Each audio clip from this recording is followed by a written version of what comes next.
गुरु विष्णु गुरुदेव महेश्वर गुरु साक्षात् परं ब्रह्म तस्मै श्री गुरुवे नमः। अखंड मंगलकारं व्याप्तं येन चराचरं तद्वत्तं दर्शितं येन तस्मै श्री गुरुवे नमः। ओम गुरुवे नमः। ओम गुरुवे नमः। ओम गुरुवे नमः।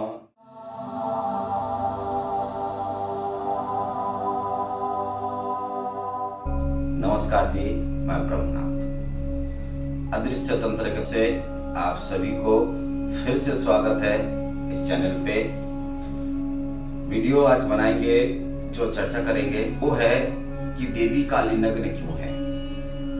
बहुत सारे सवाल मेरे पास आए हैं कि देवी काली नग्न क्यों है। मैंने इस विषय में लिखा भी था एक बार, फेसबुक पे भी लिखा हुआ है, नेट पे भी लिखा हुआ है, हमारे जो साइट है आपको मिल जाएगा। तो मैं जब लिखा था वहां पर बहुत सारे कमेंट, बहुत सारे ये बताया गया था कि आप क्यों बता इस विषय में, क्यों आप मेरा कहने का मतलब नहीं समझ सके वो लोग।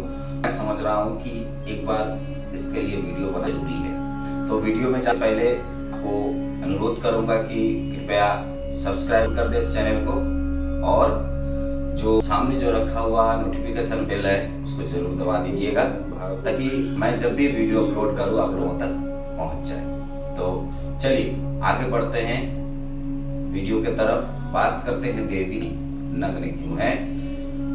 काली को जितना बताएंगे उतना शायद कम हो। आज मैं जो भी बता रहा हूँ आपको, जितना भी वीडियो मैं बनाता हूँ या बनाऊंगा या बना रहा हूँ, सभी कुछ खुद का अनुभव है। इसमें कोई भी किताब, कोई गूगल या फिर नेट से मेरा कोई संबंध नहीं। अगर कहीं पर कुछ मिल जाता है तो वो सिर्फ और सिर्फ वो आकस्मिक ही होगा, इससे भी ज्यादा कुछ नहीं हो।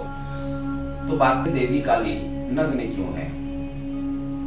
पहले तो हम उसका जो ओवरऑल चिप है, उनका जो है वो काला है, 4 हाथ हैं, सिर के ऊपर खड़ी हैं।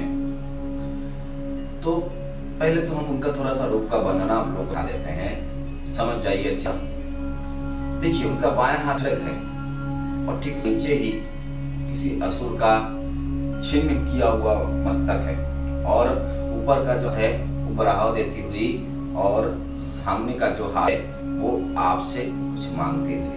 तो ये सारी जो चीजें हैं, 4 हाथ, इसके बहुत ही सामाजिक को बताया हुआ एक मैसेज है। सभी कुछ मूर्ति में कहीं ना कहीं समाज को कुछ बताया जा रहा है। हमेशा याद रखिए, जब आप कोई मूर्ति को देखते हो, कोई भी मूर्ति, चाहे काली, दुर्गा, तारा या फिर गणेश, श्री कृष्ण, कुछ भी हो, तो वहां पर आपको कुछ ना कुछ मैसेज जरूर मिलता है। बस उसको ऑब्जर्व करने की जरूरत है। अगर आपके अंदर वो क्षमता है, आप ऑब्जर्व सकते हैं, तो आपको मिलेगा कि हाँ ये आपको क्या बताना चाह रहे हैं। तो चलिए बात करेंगे।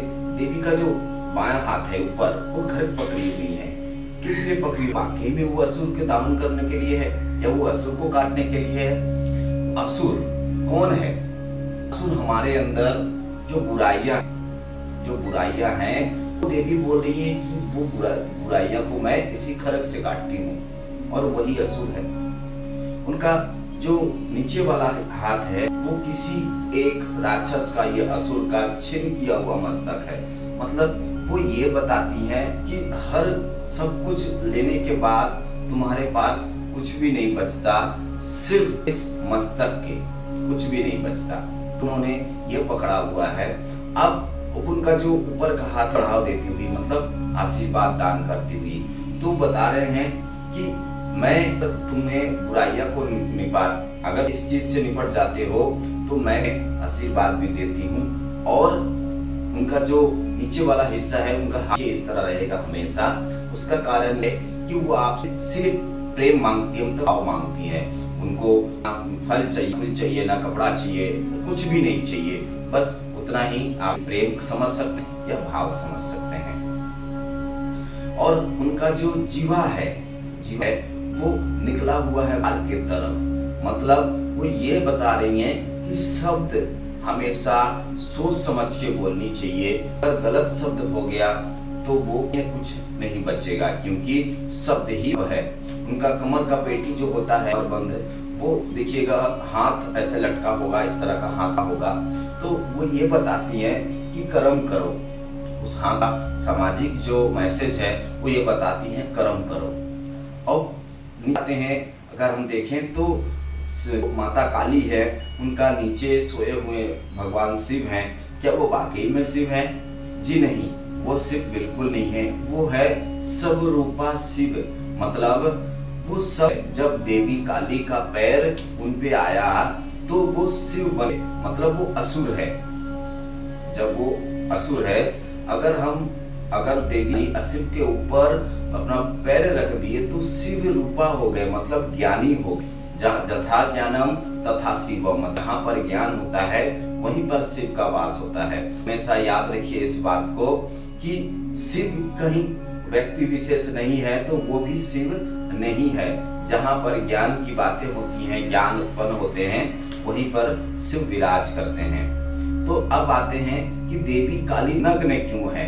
देखिए, काली कोई इंसान नहीं है, कोई वस्तु नहीं है, कोई इंसान नहीं है, कुछ भी नहीं है। काली प्रकृति है।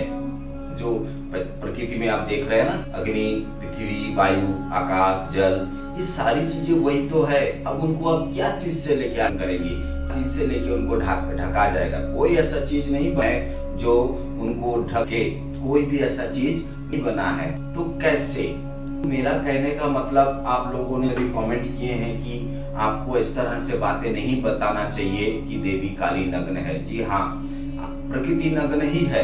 क्यों प्रकृति नग्न? इसलिए है क्योंकि उनको कोई भी चीज से आप बांध सकते हैं, कोई भी कपड़ा उनके लिए ना है, आप कोई चीज से उनको बांध के नहीं रख सकते हैं। तो फिर आप अगर हमसे ये कहेंगे कि कहीं ना कहीं हम देखते हैं कि देवी काली का भी उन्होंने वस्त्र धारण किया हुआ है। जी हाँ, जरूर है, क्योंकि देवी काली एक रूप नहीं है।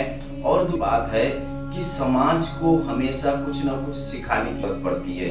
आप बिना काल को जाने हुए निराकार कभी नहीं करते हैं। जब आप स्कूल गए होंगे, आपको पहला शब्द बताया ए फॉर एप्पल, ठीक है। डायरेक्ट आपको ये फॉर अंट नहीं बताया होगा, डायरेक्ट स्पेलिंग आपको नहीं बताया होगा।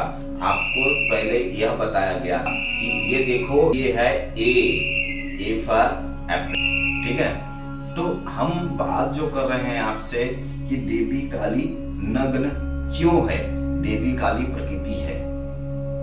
देवी जो काली है वो प्रकृति है, इसीलिए उनको कोई भी चीज से आप आच्छादन नहीं कर सकते हैं। तो चलिए, आपको भी अपना प्रश्न का मिल गया होगा। आज के लिए इतना ही, आगे फिर से बात करेंगे आप लोगों से। अच्छे रहिए, कुशल रहिए और मंगल रहिए। हमारा जी, ओम नमः शिवाय।